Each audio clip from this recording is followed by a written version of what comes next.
Hey guys, Alex here with Armadillo Armament. And today we're going to be talking about one of the most famous, popular, iconic pistols of all time, the H&K USP. This is the 45 Auto tactical model with a very cool looking M2 UTL light. So if you've paid attention to my channel, you know that I already have a review on the USP. That video still stands true, and I do believe a lot of what I said in that video. That being said, I want to be a little bit more poetic about the platform. I want to talk in greater lengths, talk about the history, the Mark 23 development, offensive handgun development, and really where my opinions have changed on the USP, because it definitely has changed over time. Without getting too much into that video, I basically really wish there was a red dot cut, different paddle options, and a light rail that would accommodate, let's say, an X300. I'm going to be talking about all that in this video. So I do recommend that you do go ahead and watch that video if you want to see my other perspectives on the platform. That being said, this video really is going to be touching the history of it, where it can go from here, and once again, just giving me an avenue to continue talking about one of my favorite guns of all time. This is not going to be a 15-minute video. This is not going to be a 5-minute video. This is probably going to be a half an hour. I'm just guessing. I have an entire page worth of notes that I'm going to be covering. And those notes were provided by a lot of my own research I've put into the platform, but a couple channels of note, which I do want to give a shout out to, because I don't believe in plagiarism or anything like that. I want to give credit where credit's due. If you want a channel that really discusses the USP or has a good video on the USP, Garanthem, obviously, great cinematics. He talks about the shooting experience, but one channel that I didn't even know existed until very recently is Small Arms Solutions. It is an incredible channel. I'm going to be talking about a lot of what he mentioned in his video, and honestly, go watch his video as a accompanying piece to mine. He is so knowledgeable on the platform that I have to plug him. Okay, so before we talk about the USP, we need to talk about my history with the firearm. I grew up playing Modern Warfare 2. This firearm is all over Metal Gear Solid. It is in the movie Collateral, which is one of my favorite films of all time, with arguably the best shooting scene of all time, where he takes out those guards. I will be recreating that at some point in my life. Such a good film. Go watch it if you haven't. But the USP means a lot to me. It was one of my first firearms I really had to buy. And you guys know me. I love my Glocks, right? I'm a huge Glock fan. That being said, there's something about the USP where every time I pick it up, I say, oh man, why am I not carrying a USP? Why am I carrying a Glock when the USP is more comfortable? It looks cooler. It's maybe not more iconic, but it's such a great firearm that I have to sit here for a half an hour and rant about it. It's in my blood. I love this gun so much, and I hope you guys are as passionate about it as I am. Once again, though, if you don't want to watch a half an hour long video about the USP, you can get the hell out of here. Before we jump into that, though, really quick, I do make really cool patches provided by Red Pawn Shop. If you use code Armadillo, you'll get 5% off your order. I'll also get a small kickback. It's armadillos with quad knots and MCXs, and he will be planting a tree and removing a pound of junk from the ocean for every single item in the order. Once again, I'll get a small kickback. You're not only getting a cool patch, you're saving the planet.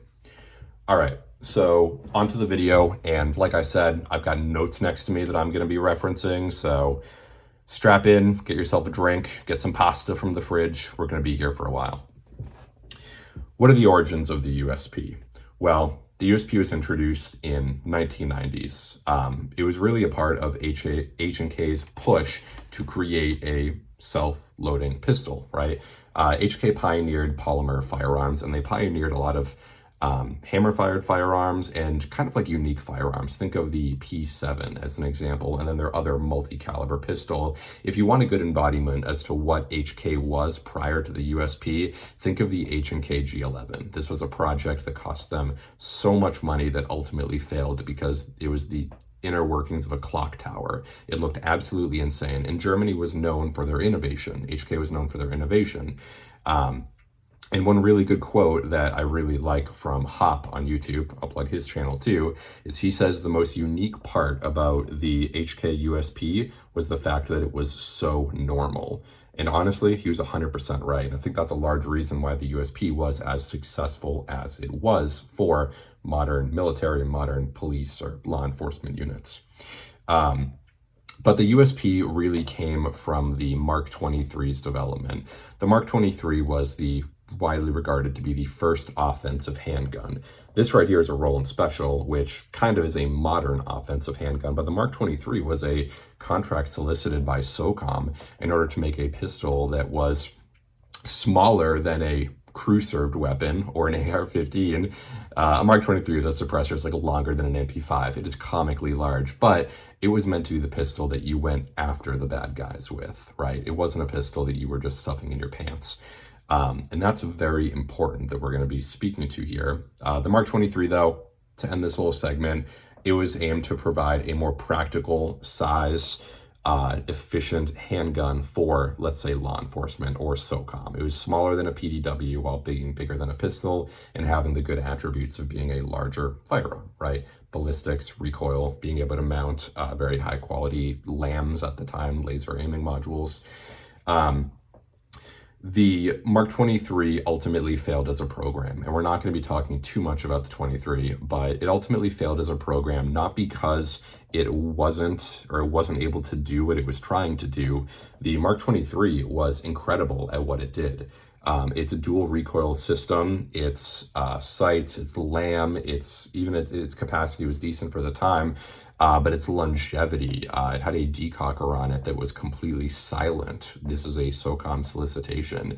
Its barrel quality, everything about the Mark 23 was absolutely astounding. So the Mark 23 program didn't fail because the Mark 23 failed to live up to its promises. Instead, and Small Arms Solutions worded this well. He said the Mark 23 program didn't fail because it failed, or because it didn't do what it needed to do. Instead, it failed because it just wasn't something else. Think of the Glock 19, think of the P226, and think of the USP. The USP became, a couple years later after the Mark 23 program, the USP came out, and it really did fill almost the exact niche the Mark 23 had, except it was significantly smaller, which allowed it to be a lot more versatile, right? This was able to go into holsters, it was able to go into your, be a bedside gun, be a CCW gun, be whatever it needed to be. So that just made the Mark 23 a little bit superfluous, and that's kind of why the Mark 23 is in limbo today. It is still one of the most advanced pistols ever created with its dual recoil system, with its sighting system, which obviously is a little archaic, but it's laser aiming module. It's extremely high quality barrel, magazine innovations, everything that the Mark 23 was is still very relevant today, but it's irrelevant because it's the size of a small Subaru, right? Okay. HK released the USP in various calibers. This one is obviously chambered in 45 auto, which is 45 ACP for the American market.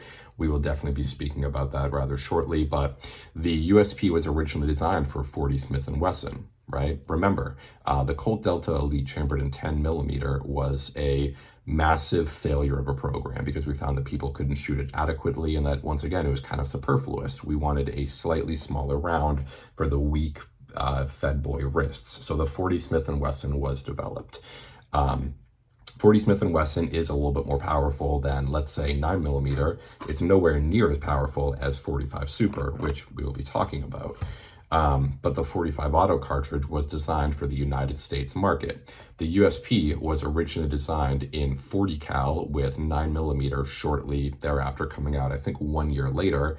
And because the pistol was designed from the ground up for the 40 cal cartridge, which is a significantly higher pressure cartridge, they found that the USP, particularly in 45 auto, which is such a low pressure round, a low pressure cartridge, was able to survive absolutely insane round counts. And we're getting a little bit ahead here, so I gotta get back on track, but the USP, during its preliminary testing for SOCOM, and the Mark 23 went through 80,000 rounds of testing without any serious malfunctions, any serious problems.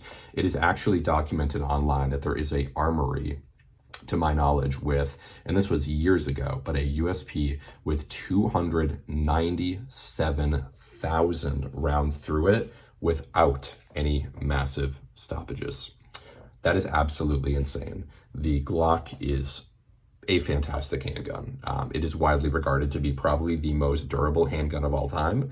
And you know what? I got to be honest, it kind of doesn't deserve it. I love my Glocks and I carry them, and I like I said, I love them. You guys know this channel, but the Mark 23 and the USP definitely take the crown for the most durable handguns ever made, and we're going to be talking about that later on in the video.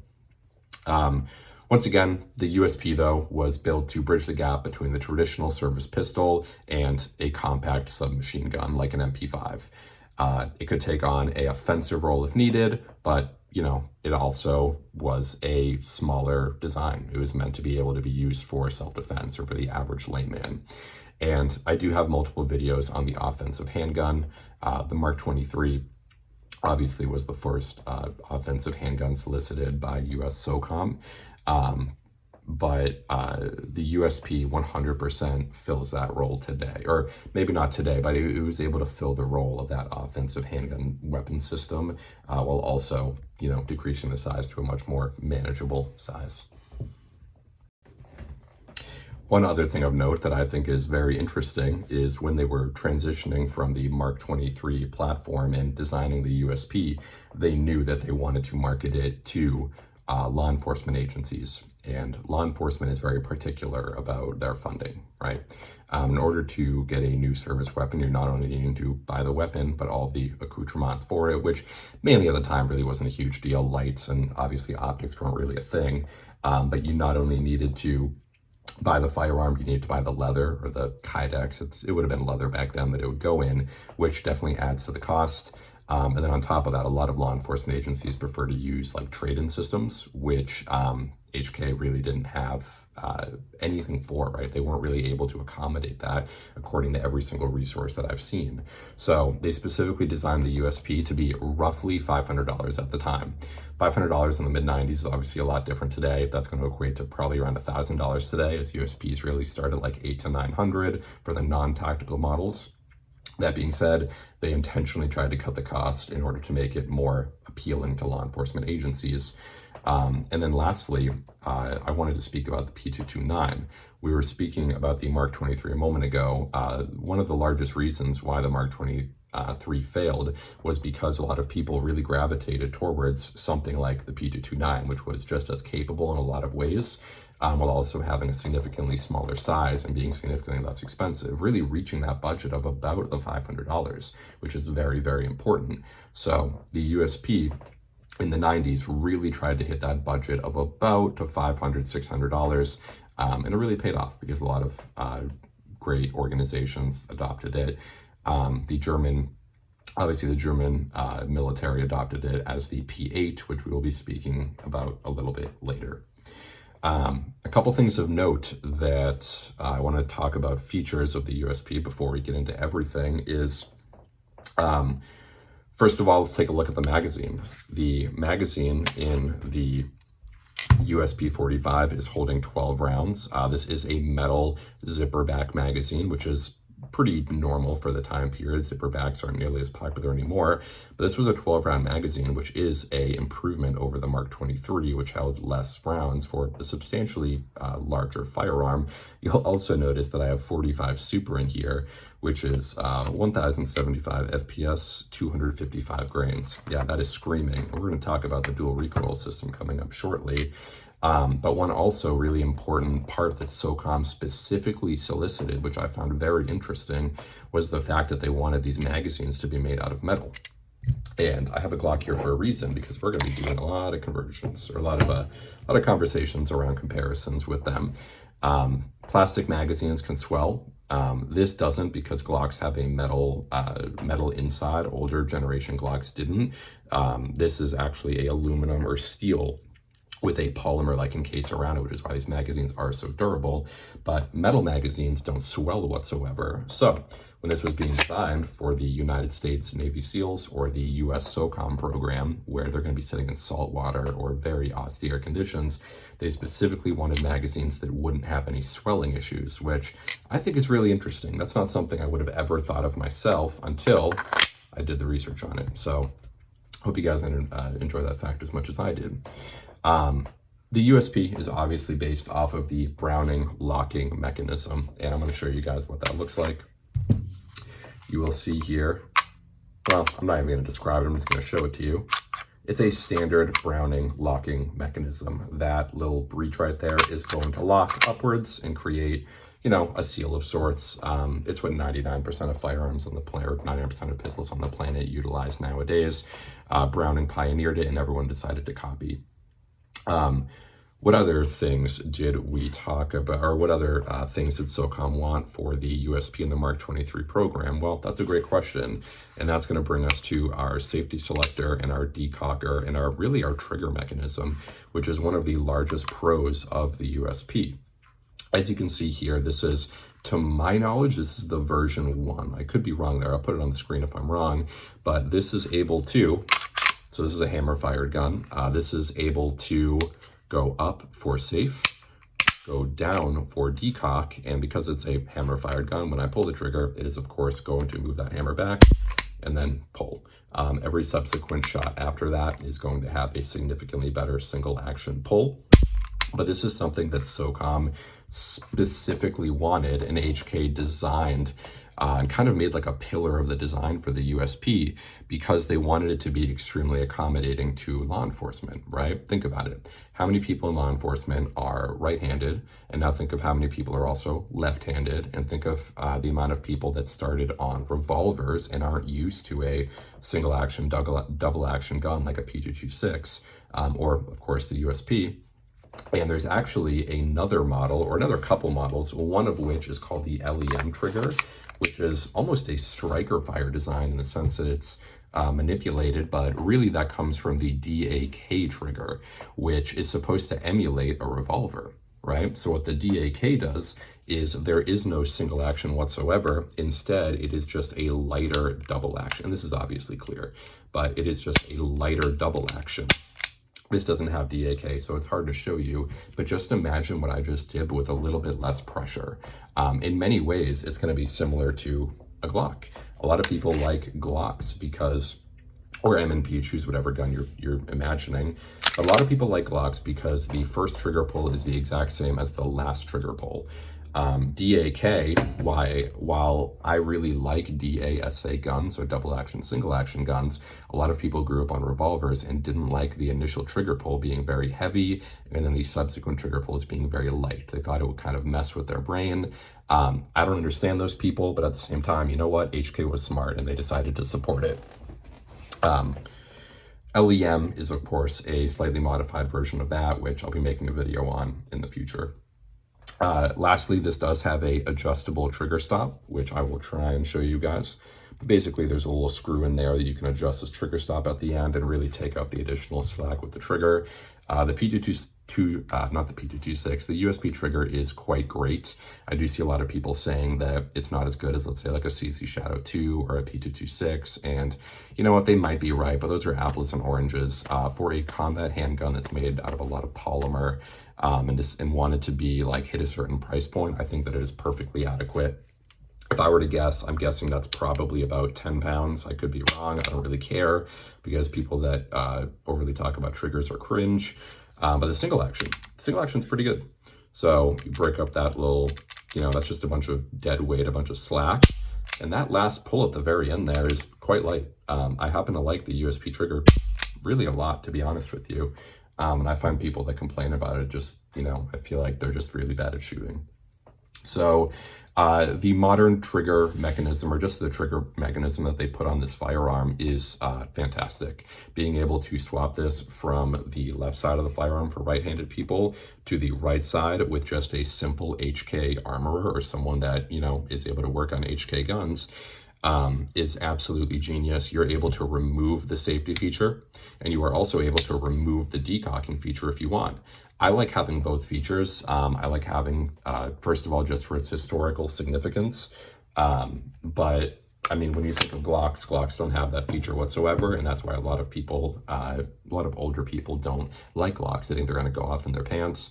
That's obviously unrealistic, but regardless, this has a solution for you if you're that kind of person. So I think HK really knew what they were doing when they were deciding to create this handgun for the US SOCOM Mark 23 program, advancing into the USP. And then trying to hit that price point and trying to target law enforcement. I think they were very smart with this design.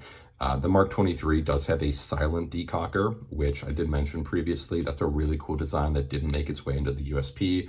This does make quite a bit of noise when you decock it, but that's just a part of weight savings. And honestly, once again, that's why the Mark 23 is just so cool today, because even now, a lot of firearms don't have the technology that that gun did.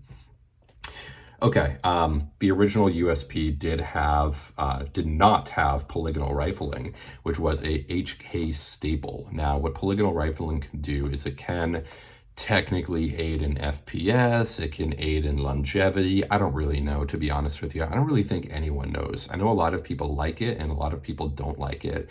And it's very hard to not find conflicting information on it. I do know that you're not supposed to be using wax or like painted bullet heads in polygonal rifling because it can cause issues with the rifling.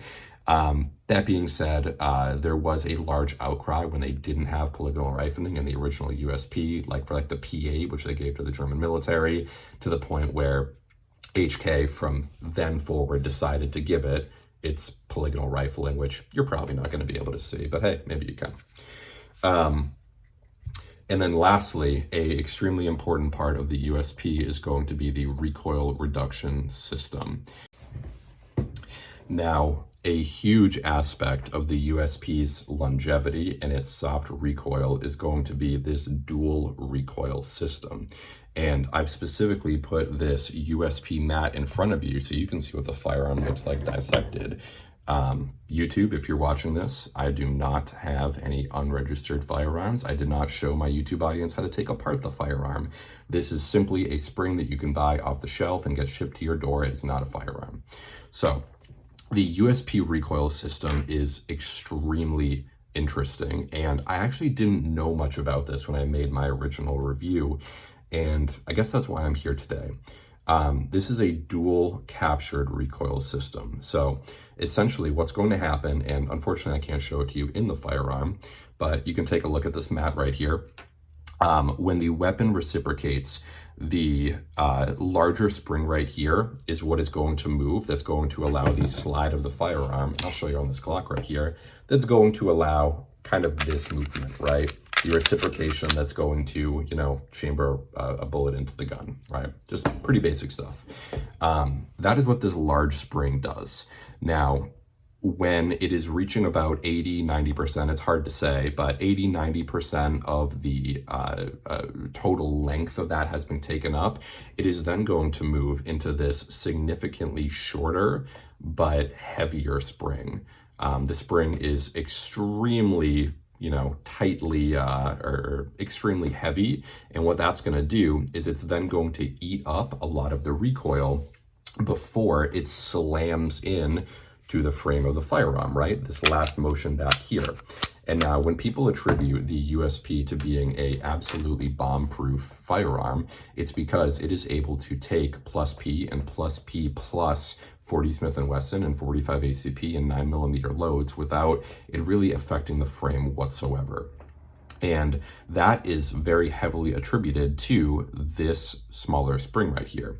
Once again, it is going to eat up that recoil and make it so the gun really doesn't see any difference between the lower recoil rounds, like let's say this regular 45 ACP, and the extremely heavy stuff like this 45 Super. Actually, 45 Super is cooking, so this may slightly affect the longevity of it. It wasn't really designed for 45 Super. This is just a Giga Chad round. But regardless, this dual recoil system is not seen on Glocks. Well, actually, rather it is, but the way that it is designed, so this larger spring at the back eats up the recoil, is not really a thing that you see on modern firearms. And that really does create a lot of the longevity around the USP, as well as the soft shooting. In my original video on the USP, I talked about how I thought that the USP had quite a bit of recoil, and I do want to rescind that statement. Compared to most 45 ACP firearms, it shoots significantly better than 99.9% of them.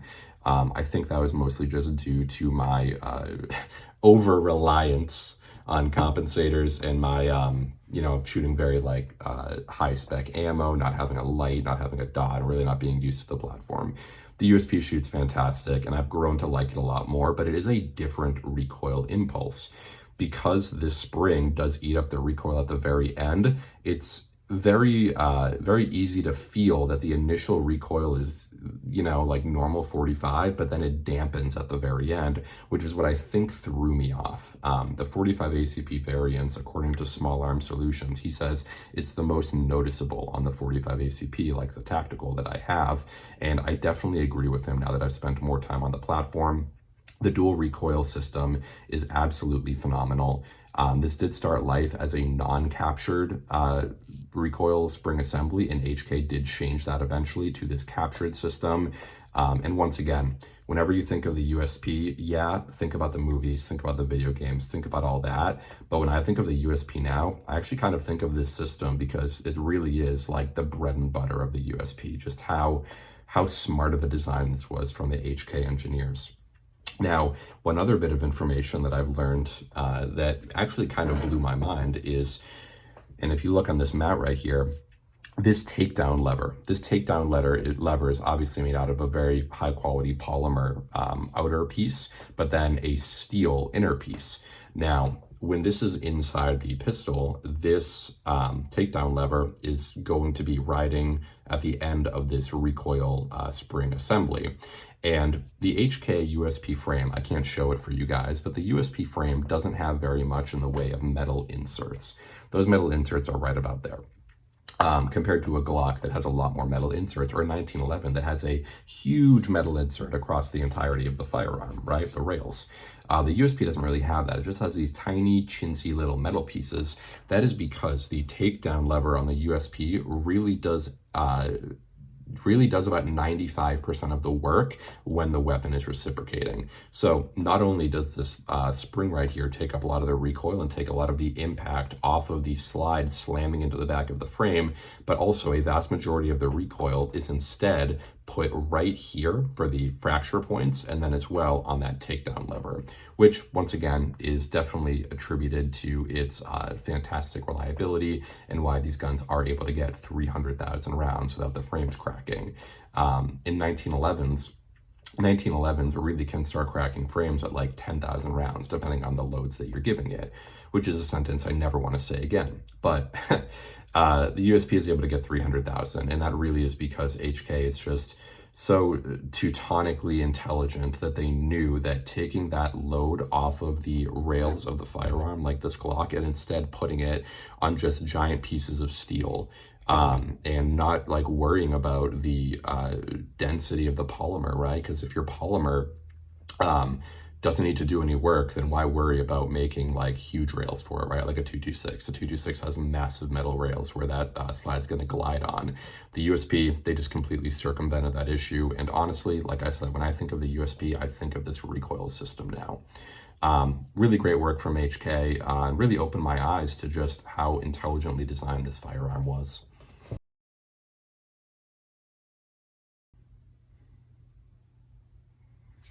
Some other really cool and interesting features of the USP are, first of all, we already spoke about the magazine, but you will see that the magazine button, right, on a Glock, it has a button. This is actually a paddle release.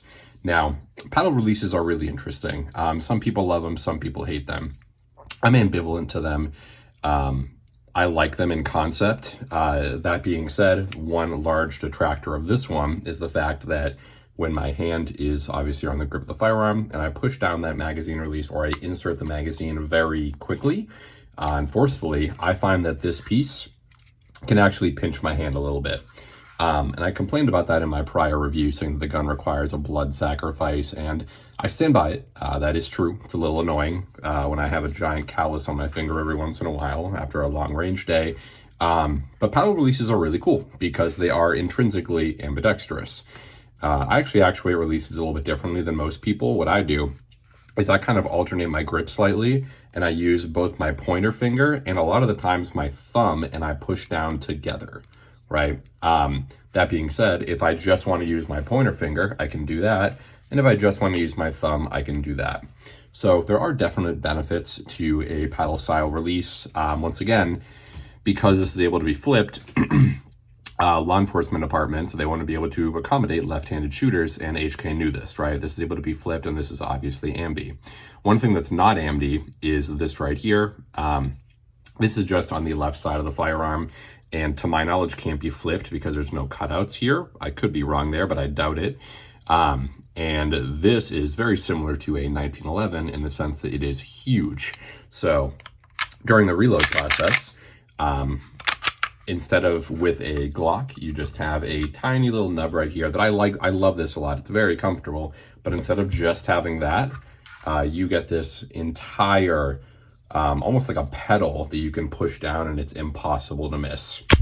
So I actually quite like that feature quite a bit. And going back to mags, I'd be remiss if I didn't mention this. Because this is a paddle style safety, the magazine requires a lot less cutouts in order for it to drop. It's actually just in the front right here, and yeah, there's nothing in the back. It's just in the front right here. This little piece of metal is the only thing that is required for the magazine to drop from this paddle shifter. Whereas if you look at a Glock magazine like so, you're going to have these two little nubs right here. And there's not, I mean, this is probably not a great example because Glock is smart enough not to have these open, but a lot of other metal magazines do have this open. So some people have actually found that during testing of firearms that this is a great place for sand to get in, and the magazine is a incredibly vulnerable, piece of the firearm, right? Nothing will kill a firearm quicker than poor magazine development, poor magazines, or just like springs that are worn in your magazine. So I think it was very smart for HK to move to kind of this design, not only for its ambidextrous properties, but just for its design properties, right? They do have a lot of warrant behind it. Now, I did want to speak a little bit about the suppressor.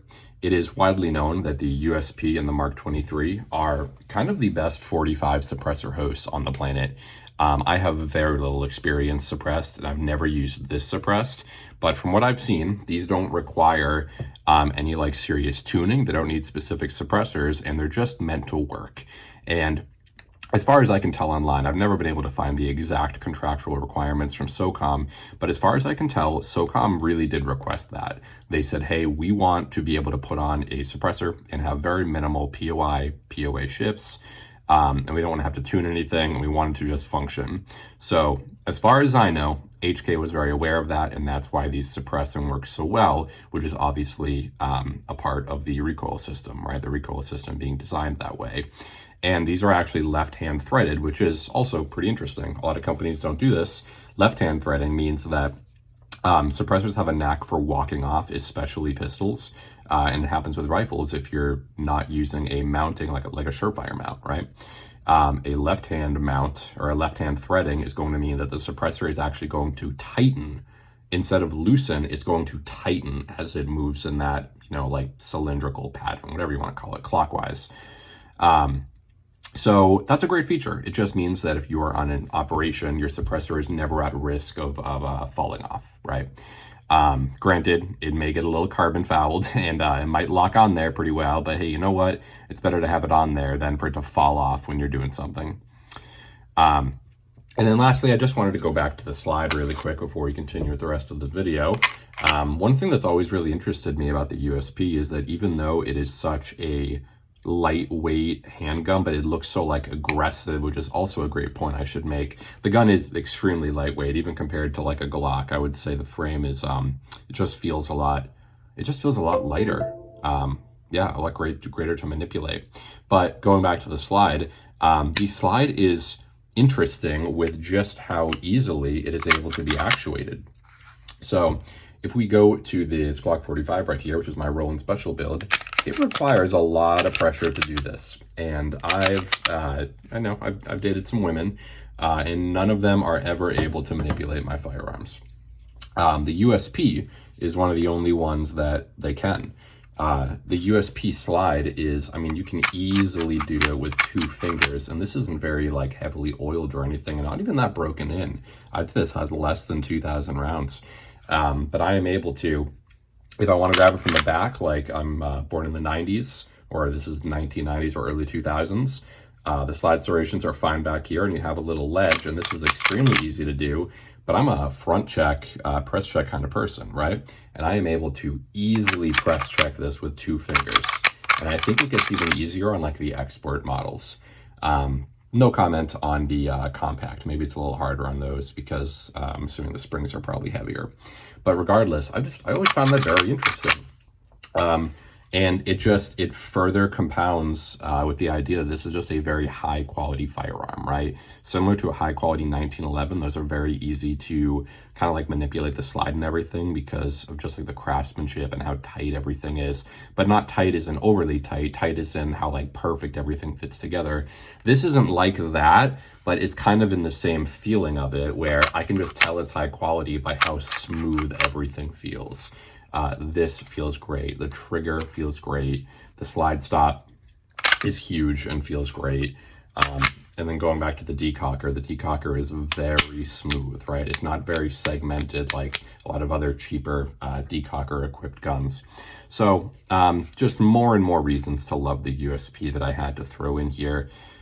It just continues to amaze. With every piece you look at on the USP, you look at the trigger and you'll see something that blows you away, right? That's better than a lot of other guns. You look at the slide safe, the slide stop, and it just feels better. Going back to the hammer channel is extremely thin. It's supposed to make it so debris can't get in there nearly as easily, and I think that was an intelligent design too. And yeah, once again, the USP, guys, it's just such a phenomenal system, and all these little things really add up to make it a much better weapons platform, a much better weapons system. It's greater than the sum of its parts, to put it lightly. Hey guys, Alex from the future. I forgot to mention that the USP's barrel and the Mark 23's barrel are absolutely phenomenal. They are cold hammer forged, and they are widely known to be extremely durable. Famously in the Grantham video, and then from all my research that I've done, HK was actually able to load a squib into the barrel. So what that means is a squib is when a bullet gets lodged, let's say, around the USP mark, right, on the barrel. And what's going to happen is when you fire another round, that bullet is going to move down the chamber, and then it's going to detonate when it hits that piece of lead. And what that's going to do is it's going to explode your barrel a lot of the time. It's going to explode out your slide, potentially your frame, and can potentially injure you. The USP was found that they were able to fire a bullet, it would move down the barrel, hit the squib, and then it would push both the squib and the bullet out with minimal rifling damage. That is absolutely incredible. The USP barrel is pretty thick, in case I didn't show you guys enough already. This is obviously the 45 version, which is even thicker, but it's hard to say just absolutely how much of a tank that the USP is. If there was a handgun that I would go to war with, right, or go to the apocalypse with, it would be a very hard sell to choose anything that wasn't a Glock or a USP, especially if I had extra parts for the USP lying around, it would be a USP 100%. This is just known to be genuinely the most reliable handgun ever made. Just due to its testing, it's 300,000 rounds of non-major malfunctions, the barrel being able to defy squibs, which no other firearm is really able to do, to the point that a lot of firearms, when we step into something like 45 Super, I've already spoken about this, but this 45 Super is a hard cast flat nose, 1075 FPS, 255 grains. That is screaming. That is about 700, 800 foot-pounds of energy, depending on the barrel length and the load and everything. So that is 10 millimeter, if not bigger. That's actually larger than a lot of 10 millimeter loads. The USP is so strong, and its recoil reduction system, its dual recoil system, is so unique and interesting that I am able to load these 45 Super rounds into my USP and fire them completely unmodified. I will have a video on these in the future, but you know, that just speaks to how well designed and how well made this firearm is. The fact that I can put in a cartridge that is damn near twice as powerful as the original cartridge that it's made for, just really speaks to how intelligently HK designed it. And like I said, if you are looking for a handgun that can just go to hell and back and keep ticking and probably outlive you, you know, the USP might be right up your alley. All right, so with the USP assembled again, just one more time speaking about the recoil system, it was pretty common knowledge at the time that 185 grain, so, you know, faster moving 45 ACP was just known to kill 1911s. And it's very interesting that HK came up with their own solution with this dual recoil system and this takedown lever system instead of kind of band-aiding the issue like a lot of 1911 manufacturers. I'm looking at the Colt Delta Elite. They would just reinforce the rails on those models because frames were cracking and slides were having issues. HK completely circumvented the issue, and I think that's very intelligent. Now, talking about the corrosion resistance of the firearm, this and the Mark 23 are known to be extremely high quality corrosion resistance firearms. The barrel in this is cold hammer forged and really speaks to the longevity. The coating is their matte coating, which does look a little bit different from their original Mark 23 coating. The Mark 23, I'll put a picture on the screen now, but it did look like it had more of a lacquer coating, which did offer a little bit better corrosion resistance because it was to be the SOCOM handgun, right? And it was significantly more expensive. But the USP is known to absolutely crush it when it comes to saltwater everything. And one really interesting point is that the roll pins are actually nickel plated. So clearly they spared no expense. It's really just cool to see that a company, even something as simple as a roll pin, seeing that extra little bit of attention. Now, going down to the grip, I do have tape over this, but I'll put a picture on the screen now. If you have a modern USP, it'll say USP over here, and then it will say USP over here. Older USPs have USP on the left, and then it is going to have a different designation on the right. So that's a good way of knowing if you do have an old German USP before like importation and everything. Mine does say USP and then USP because once again, it is newer. Mine does have this HK cutout right here. Modern USPs do have a laser engraving. Mine has the actual HK cutout, but after speaking with our customer service team, that is just because it's the tactical model apparently. To be honest, he actually didn't know and I couldn't find much online, but we have to surmise that's the answer because it's a tactical model or a different model. But a normal USP, if you have that laser engraving, that does mean that it is modern. If you have the stamp engraving, then that means it's the older model. So honestly, this is kind of a maybe not a unicorn, but definitely a unique one, if you will. So I find that kind of interesting. Now, mine does say 25 here at the beginning of my serial number. I don't give a shit if anyone sees my serial number. I never understand why people care about that. But mine says 25, which is the 45 ACP designation. A 23 means it's 40 cal, and the 24 means that it's 9mm. DE obviously means that it was made in Germany. And once again, everything is just very high quality stamped. The numbers are fantastic, and there is a metal insert under this M2 UTL that does have a serial number there, which is probably a lot more important. And it's also extremely important to note that in a lot of other countries besides the United States, the frame of the firearm doesn't matter at all. Instead, it's the barrel that is the serialized portion of the firearm, right? As you can see here, there's a serial.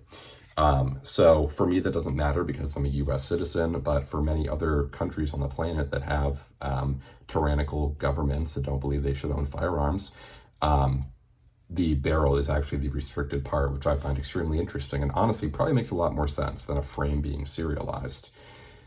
All right, so we've talked about the finish, grips, USP twice, HK GmbH means that it is the older version. You'll see that for the roll marks. Talking about the barrel does have their proprietary, and I forgot to mention that their dual recoil system in the USP is actually patented. It is proprietary and no other company is able to infringe upon that patent. It is a very specific design, which hopefully I articulated well. But another very characteristic part of the USP that HK has decided to use on a lot of their other firearms now is this O-ring system. So this O-ring system on the barrel is, we need to take a step back and realize that when the Mark 23 was being adopted, Garantham talks about this in good detail, and there's a lot of great information online, but the Mark 23, when it was being adopted, it was to replace the 1911 platform and a lot of other platforms like revolvers and whatnot, but particularly the 1911. The 1911 has been America's gun for a very long time. And the 1911 is a phenomenally accurate system. A customized 1911 by a gunsmith that knows what they're doing is a weapon system that can potentially get sub-MOA groups, right, at like 25 yards, where you'll see with very high-end 1911s like Les Bear nowadays or Nighthawk, like 1 MOA to 2 MOA, which is absurd for a pistol, let's be realistic. HK knew that they wouldn't be able to make a a polymer, you know, hammer fired $500 pistol that was going to meet those contractual needs, because I mean, they're going to be making these in massive amounts. They don't have the time or the gunsmiths to sit there and just really work on barrel to slide to frame to everything fit. So instead, HK engineers, they did something very innovative in my opinion, and that was this O-ring system. So if you look at the front of this barrel, you will see a rubber O-ring. Now, this really isn't much different than an O-ring that you're going to see in like Home Depot, right? There's nothing crazy about here. It's not some patented O-ring design. It is simply a O-ring that is going to be on the front of the barrel, that is going to lock up with the front of the slide over here, and it's just going to create a much better seal. Accuracy in pistols really is, in a lot of way, the barrel to slide fit, and then obviously how accurate you can be with that sighting system in relation to it. The O-ring is going to make it so there's absolutely zero wobble in this barrel. And because of that, it is going to be extremely repeatable. And then obviously the sights are going to be repeatable because the barrel is in the exact same place every time. Conversely, if you take a look at Glock, and this is a little bit weird because there's a comp right here, but you can just see how much kind of like wiggle there is, like how much, you know, like leeway there is in the front of that barrel. Now, I'll actually get you guys a different firearm. Take this 43X, which I conveniently have next to me. You can see that there's a lot of side-to-side play in this barrel system, and an O-ring would technically take that out. Now, I'm not a pistol precision shooter. I don't even think I'm able to get 1-inch or 2-inch groups with a pistol. It's a lot harder than you think, guys. Trust me, we're not out here shooting bullseyes with pistols at 25 yards, but regardless, it is just, it's a great feature, right? The USP, whenever I take it to the range, I legitimately notice how much more accurate it is. Not to the point where like a Glock is like inhibiting me, even though this is a KKM barrel, which is very, very accurate. I just find that I am quite literally more accurate with like a 1911 or a USP than I am with a choose whatever other striker fired gun. And I definitely attribute that to, of course, first of all, the quality of the 1911, but in the USP, this O-ring system, which really is fantastic. And I wish more companies would, you know, implement that in their firearms. Now, you do have to replace that O-ring. And that O-ring doesn't come on every model of USP. That is just a tactical. And then I think it's just the Expert, which are, of course, their competition variants, and then the Mark 23. If you buy a compact USP, you will not get the dual recoil spring assembly, and you will not get that O-ring. Now, I don't care too much about the O-ring, even though I think it's cool, but that dual recoil system assembly, I've never shot a USP compact, but that not being in the gun is actually kind of a deal breaker for me. Yes, I'd take a USP compact for free, but I think it's kind of a huge downgrade that they don't include that, and I really wish HK would have found a workaround to get that to work in their compact designs. So back to the decocker. The Mark 23 did have the silent decocker. The Mark 23 did have slightly better sights, and the USP Tactical, you'll notice I have a little bit of red paint up here and nail polish. The USP Tactical does have raised sights, so it is able to co-witness through a suppressor, or able to see over a suppressor rather, sorry, not co-witness. The Mark 23 sights are even higher than that to my knowledge, and that is because the Mark 23 was designed to be used with a very specific suppressor, a very specific laser aiming module, and once again was supposed to be that offensive pistol, but the 45 Tactical does have very high quality sights. They do have the etching, which is supposed to help reduce glare. I don't really see that to be a problem. They are double blacked sights. They don't have white dots or tritium or anything. I don't mind that at all. I don't love double blacked out sights, but regardless, they are perfectly adequate. And like I said, I just put a little bit of nail polish up here. And then I'll be talking about this towards the end of the video, but this USP is very likely actually going to be milled for a red dot. This is going to be kind of a really cool bench gun on testing dots and everything. And I think a USP with a red dot would be a really cool thing, which is why I'm sharing this video with you guys now, because I may be doing a modernization project on this.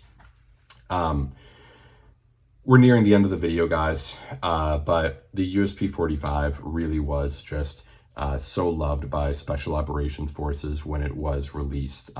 The Mark 23 had all the issues we spoke about earlier.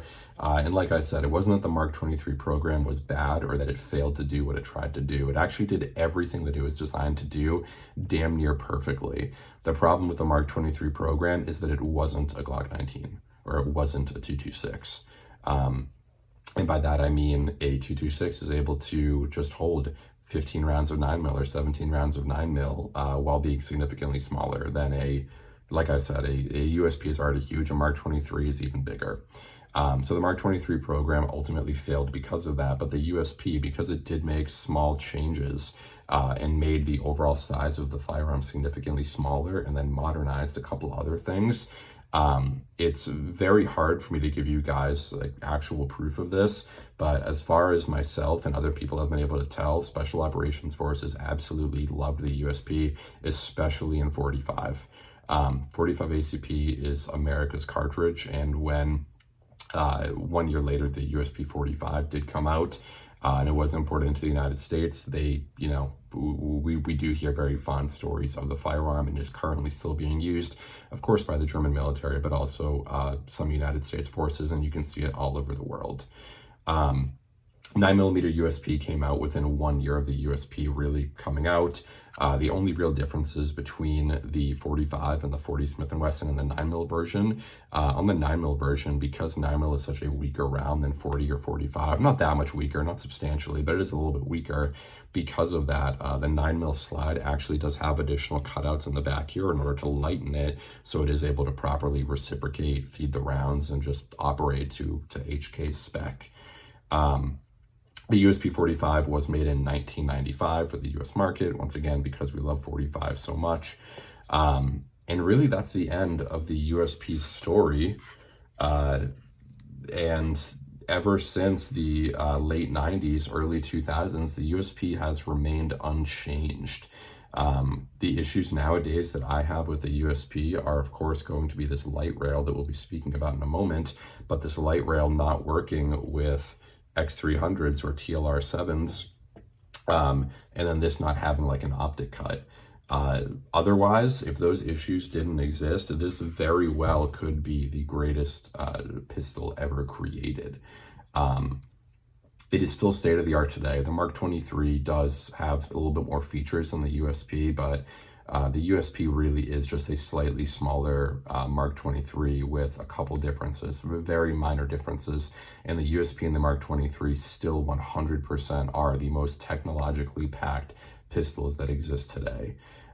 It is a little bit more expensive than something like a Glock 19, right? These are roughly $800 to $900, which has proven to be a little bit of an issue with a lot of law enforcement departments. So there are stories out there of a lot of departments wanting to swap to the USP and them not really having the funds to do so.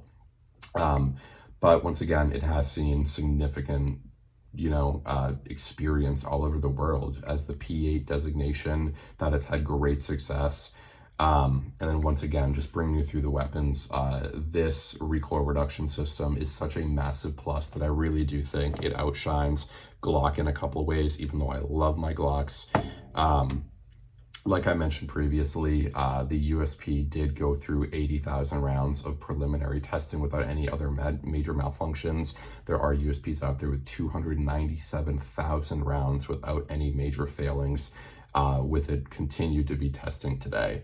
And because of that, I do think that the USP does still have a place in the world. I do think if you are looking to buy a modern hammer-fired gun, or even a striker-fired gun, this obviously isn't a striker, but if you're looking for a modern polymer handgun or a modern service weapon, I do think that a USP can serve you right.